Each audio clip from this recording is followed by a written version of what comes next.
Hi, I'm Tejas and I'm the director of saxophone here at Project Treble Clef.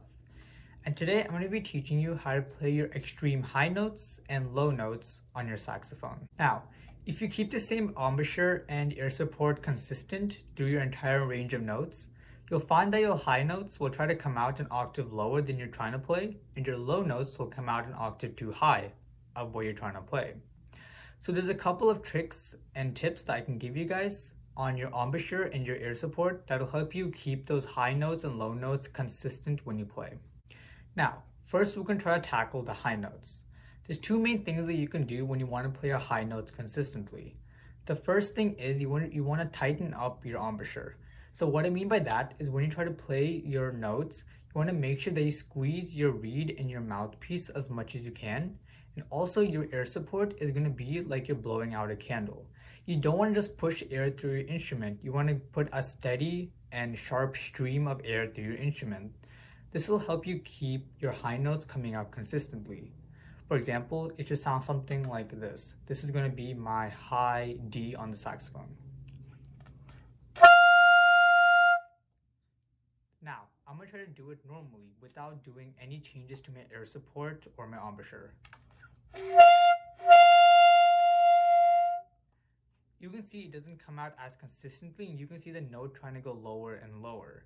So if you try to keep a stream of air that's very sharp and you try to tighten up your embouchure, you can keep these high notes coming out more consistently. And now we're going to talk about the low notes. So the low notes are essentially the opposite of what you're going to change for your high notes. So when you play your low notes, you're going to make sure to relax your embouchure as much as you can. Don't put too much pressure on the reed and the mouthpiece. And you're also going to blow your air in a way that's more relaxed. It's kind of like fogging up a mirror. So for the high notes, we said how we want to blow air like we're blowing out candles, or sharp stream of air.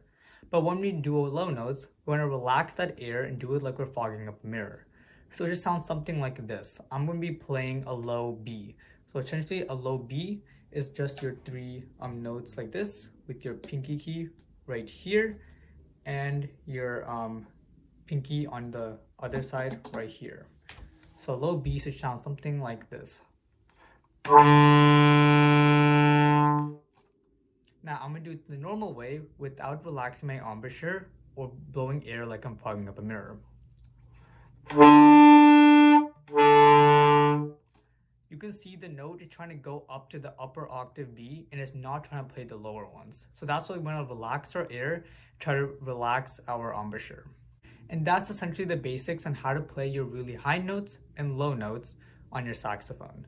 Now, if you practice this over and over again, it'll essentially become muscle memory. And when you play your scales, you'll be able to play them with ease without having your notes coming out in the wrong octaves. So I hope that helps, and I'll see you in the next video.